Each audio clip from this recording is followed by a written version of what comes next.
ഈ Iran Israel ഇത്തരത്തിലുള്ള ഒരു വല്ലാത്തൊരു അന്തരീക്ഷമാണ് നിലനിൽക്കുന്നത്. ഇത് ഗൾഫ് രാഷ്ട്രങ്ങളെ ഏത് തരത്തിലാണ് ബാധിക്കുന്നത്? ഇപ്പോൾ തന്നെ നമുക്കറിയാം, ഗൾഫ് രാഷ്ട്രങ്ങളെ ബാധിച്ചു കഴിഞ്ഞാൽ അത് കേരളത്തിന്, നമ്മളെ മലയാളികളെ നന്നായി ബാധിക്കുന്ന കാര്യമാണ്. ഇന്ത്യക്കാരെ ഒന്നടങ്കം. അപ്പോൾ ഇതെന്തുകൊണ്ടാണ് അവർ തമ്മിലുള്ള പോര് ഇവരിലേക്ക് എങ്ങനെയാണ് എത്തുന്നത്? അത് രണ്ട് ഘടകങ്ങളുണ്ട്. ഒന്നാമത്തേത്, ഇറാൻ ഒരിക്കലും പ്രതീക്ഷിച്ചിട്ടില്ല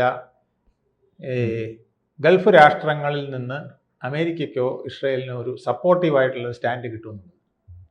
പക്ഷേ അയത്തുള്ള അലി ഖമനിയുടെ മരണം അവരിൽ അത് വലിയ ഷോക്ക് ഉണ്ടാക്കി. ഇന്നലെ തന്നെ മരിച്ചു കഴിഞ്ഞാൽ അവർ പുറത്തു വിട്ടില്ലെന്നേ ഉള്ളൂ.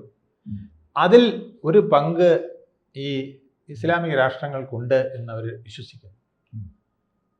മറ്റൊന്ന്, രണ്ടാമത്തേത്, ഇസ്ലാമിക രാഷ്ട്രങ്ങൾക്ക് മേൽ കുറേ പ്രശ്നങ്ങളുണ്ടാക്കി അവരുടെ US ബേസും അതുപോലെ തന്നെ കൊമേഴ്ഷ്യൽ സെൻറ്ററുകളും അറ്റാക്ക് ചെയ്താൽ അവരൊരു പക്ഷേ US-നെ പ്രഷറൈസ് ചെയ്തേക്കാം. ഇവിടെ ഒരു സമാധാനം അടിയന്തരമായി വേണം. അങ്ങനെ ഒരു അടിയന്തര സമാധാനം ഉണ്ടായാൽ മാത്രമേ ഞങ്ങൾക്ക് നിലനിൽക്കാൻ കഴിയുള്ളൂ. അതുകൊണ്ട് സ്റ്റോപ്പ് ദ വാർ എന്ന് പറയുന്ന ഒരു പ്രഷർ ടാക്ടിക്സ് അവരിൽ നിന്നുണ്ടാകുമോ എന്നുള്ളത്. ഇതിനേക്കാൾ ഭയങ്കരമായിട്ട് ഒരു കാര്യം പറയാനുള്ളത്, വാഷിങ്ടൺ പോസ്റ്റിൻ്റെ ഒരു സ്റ്റേറ്റ്മെൻറ്റ് ഇന്നത്തേത് വളരെ പ്രധാനപ്പെട്ടതാണ്. അതായത് US പ്രസിഡന്റ് ഡൊണാൾഡ് ട്രംപിനെ സൗദിയുടെ സൽമാൻ രാജകുമാരൻ ഇന്നലെയും മിനിങ്ങാതുമായിട്ട് നിരന്തരം ബന്ധപ്പെട്ടുകൊണ്ടിരിക്കുകയായിരുന്നു, ഇറാനെ ആക്രമിക്കണം എന്ന് പറഞ്ഞുകൊണ്ട് എന്നാണ് പറയുന്നത്. ഒരുപക്ഷെ pushed him to go for an attack എന്നാണ് അവർ പറഞ്ഞിരിക്കുന്നത്. ഇതിൻ്റെ ലക്ഷ്യം, ഈ ഇറാൻ തകർന്നാൽ ആ മേഖലയിലെ ഏറ്റവും വലിയ രാഷ്ട്രം സൗദിയായിരിക്കും. സൗദിയുടെ അപ്രമാദിത്വം ആ പ്രദേശത്തുണ്ടാവുകയും സൗദിയുടെ ഇനിയുള്ള ഫ്ലറിഷ്ഡ് ആയിട്ടുള്ള ഒരു നീക്കത്തിന്, അവരുടെ രാജ്യ പുരോഗതിക്ക്, അവരുടെ രാജ്യത്തിൻ്റെ എല്ലാ വിധത്തിലുള്ള അഭിവൃദ്ധിക്കും ഇത് ഗുണകരമാകുമെന്ന് സൽമാൻ രാജകുമാരൻ ചിന്തിച്ചിട്ടുണ്ടോ, ഉണ്ടാവാം എന്നാണ് വാഷിങ്ടൺ പോസ്റ്റ് പറയുന്നത്. അപ്പോൾ ഇതും ഒരു പക്ഷേ ഇറാനെ ചൊടിപ്പിച്ചിട്ടുണ്ടാവും വളരെയധികം. അപ്പോൾ തങ്ങളുടെ അടുത്ത് കിടന്നുകൊണ്ട് തങ്ങളുടെ അടുത്ത പല രാഷ്ട്രങ്ങളും അമേരിക്കയുമായി ചായ്വ് കാണിച്ചുകൊണ്ടിരിക്കുന്നത് പിന്നെ രണ്ട് വിധത്തിലാണ്. ഒന്ന്, അമേരിക്കയുടെ ബേസിനെ അങ്ങ് പോയി അടിക്കുന്നതിന് പകരം ഇവിടുത്തെ ബേസിനെ അടിക്കുക. രണ്ടാമത്തേത്, തൻ്റെ അയൽ രാഷ്ട്രങ്ങളെ ഒന്ന് പ്രകോപിപ്പിക്കുക, ഭീഷണിപ്പെടുത്തുക. അതുവഴി ഒരു കോംപ്രമൈസ് ടോക്കിന് സാധ്യതയുണ്ടോ എന്ന് ശ്രമിക്കുകയും കൂടെ ഇറാൻ്റെ ഒരു ലക്ഷ്യമാണെന്ന് നമുക്ക് കാണേണ്ടിയിരിക്കുന്നു. എന്തു വന്നാലും ഇപ്പോഴത്തെ സാഹചര്യത്തിൽ വല്ലാത്തൊരു പ്രതിസന്ധിയിലാണ് ഈ രാഷ്ട്രങ്ങളെല്ലാം ചെന്നുപെട്ടിരിക്കുന്നത്. ഇനി ഈ യുദ്ധം മുന്നോട്ട് പോകുന്നത് തീർച്ചയായിട്ടും ഗൾഫ് മേഖലയ്ക്ക്, GCC രാഷ്ട്രങ്ങൾക്ക് അത്ര ഭൂഷണമല്ല എന്നുള്ളതാണ്. അതെങ്ങനെ അവസാനിപ്പിക്കണം എന്നറിയാതെ ഗത്യന്തരമില്ലാതെ നിൽക്കുകയാണ്. എന്തിന്, ട്രംപ് പോലും അല്പം പതറിയിട്ടുണ്ടോ എന്ന് സംശയിക്കുന്നതായാണ് പലരും വിലയിരുത്തുന്നത്.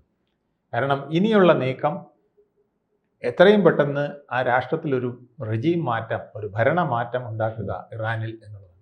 പക്ഷെ അതിനുള്ള തടസ്സം എന്ന് പറയുന്നത്, അവർക്ക് വെനിസ്വേലയിൽ നമ്മൾ കണ്ട പോലെ പ്രസിഡന്റിനെ മാറ്റിക്കൊണ്ട്, മധുവിനെ മാറ്റിയ പോലെ ഒരു മാറ്റം വരുത്തിക്കൊണ്ട് അവിടെ ഒരു പെട്ടെന്ന് ഒരു ഭരണമാറ്റം സൃഷ്ടിച്ചത് ഇവിടെ സൃഷ്ടിക്കാൻ കഴിയില്ല എന്നുള്ളതാണ്.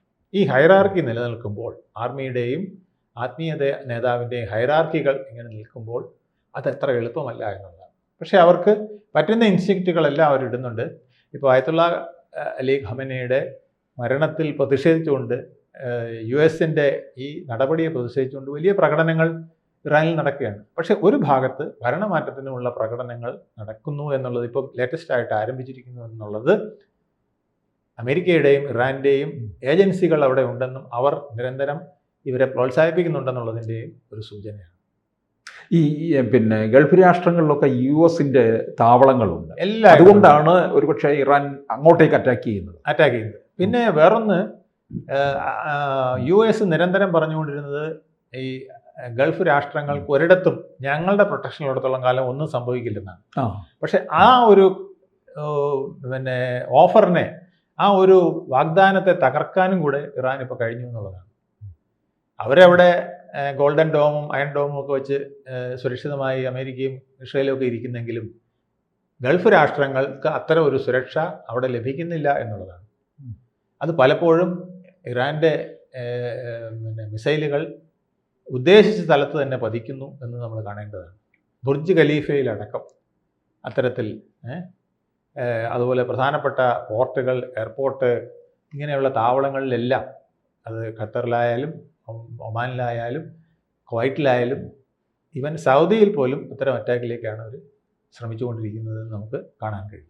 ഈ മോദി ഇസ്രായേലിലേക്ക് പോകുന്നതിന് മുമ്പായിട്ട് തന്നെ പറയുകയുണ്ടായി ഇറാനിലുള്ള ഇന്ത്യക്കാരോട് എത്രയും വേഗം മടങ്ങി വരണം.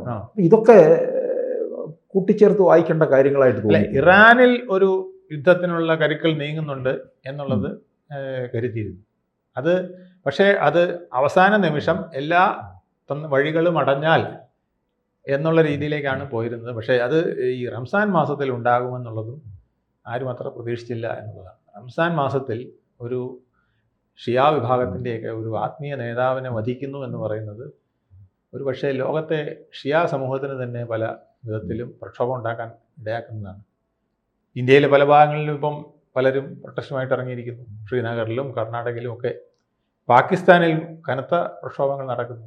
അവിടെ US എംബസിക്ക് നേരെയൊക്കെ വലിയ പ്രക്ഷോഭങ്ങൾ നടക്കുന്നു. ഇറാനിൽ ഓൾറെഡി തന്നെ അത് ആരംഭിച്ചു കഴിഞ്ഞു. മറ്റു പല സ്ഥലങ്ങളിലും ഇതുപോലത്തെ പ്രക്ഷോഭങ്ങൾ ഇനി ഉണർന്നു വരാൻ സാധ്യതയുണ്ട്. ഇത് കാണിക്കുന്നത് ഇറാൻ അത്ര ചില്ലറക്കാരനല്ല.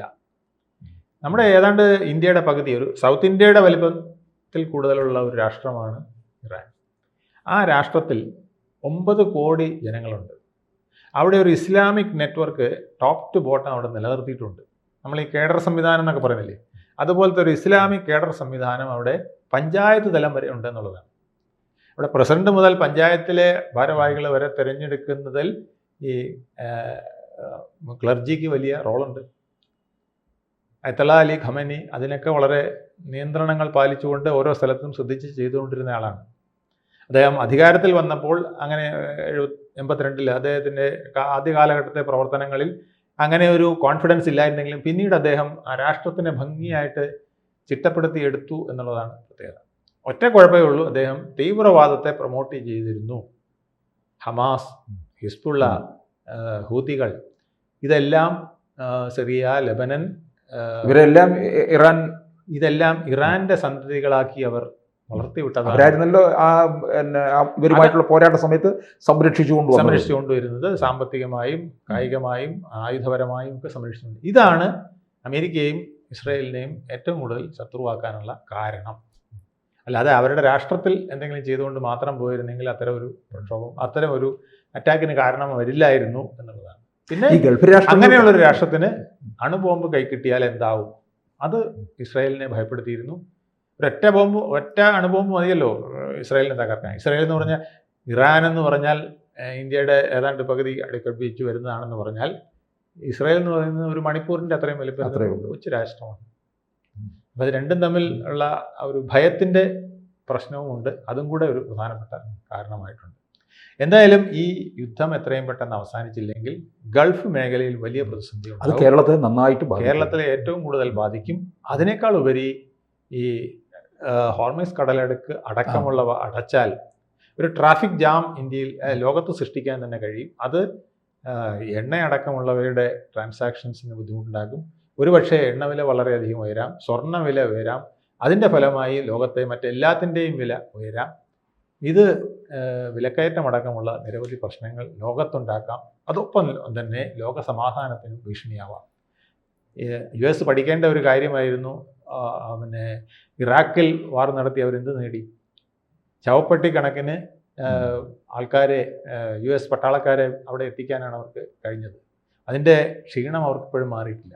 അഫ്ഗാനിൽ അവരെ വെട്ടി നിരത്തി, അടിച്ചു നിരത്തി. പക്ഷേ അഫ്ഗാനിൽ അവസാനം അവർക്ക് എല്ലാം ഉപേക്ഷിച്ച് പോകേണ്ടി വന്നു. കാരണം ആ പ്രദേശത്തെ ടെറൈനിൽ ചാവേറുകളെ പോലെ നിന്ന് ആക്രമിക്കുന്ന ഒരു തീവ്രവാദി വിഭാഗത്തിനെ അവിടെ വളർത്തിക്കൊണ്ടുവരാനേ അതെല്ലാം ഉപകരിച്ചുള്ളൂ.